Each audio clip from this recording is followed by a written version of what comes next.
Hi mga kabesh! Ayan, magagawa tayo ng isang Shanghai. Lumpiang Shanghai. Alam niyo ba itong lumpiang Shanghai ko to? Maniniwala ba kayo na maraming luya ito? May lemon, katas ng lemon, red pepper, maraming carrots, at syempre, ang pinaka nilagay ko dito yung maraming orange juice, tsaka yung orange husk niya.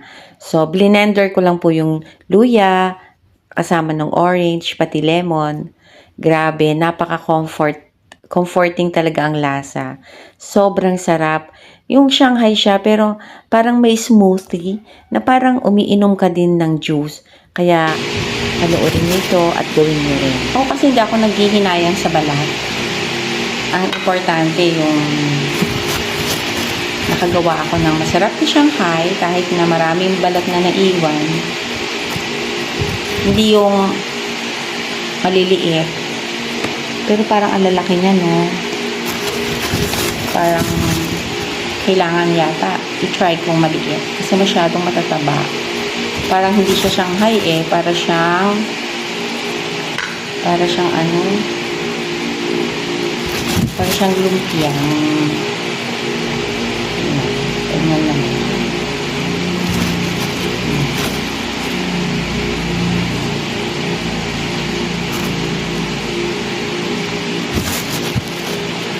Parang mas maganda yung ganito.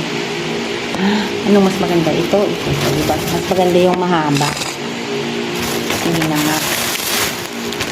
Ito na lang mahaba.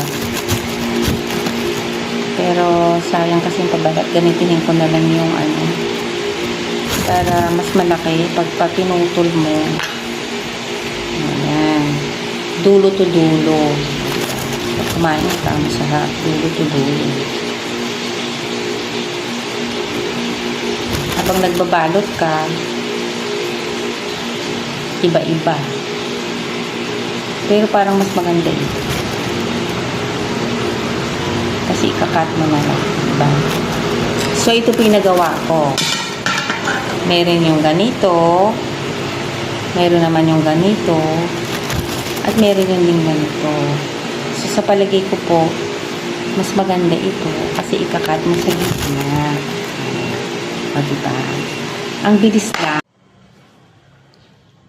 Pinag-iwalay ko na yung balat. Kasi gagawa tayo ng Shanghai. Yan, yung nagawa ko. Nilalagyan ko ng supot sa ilalim. Para hindi siya magdikit-dikit.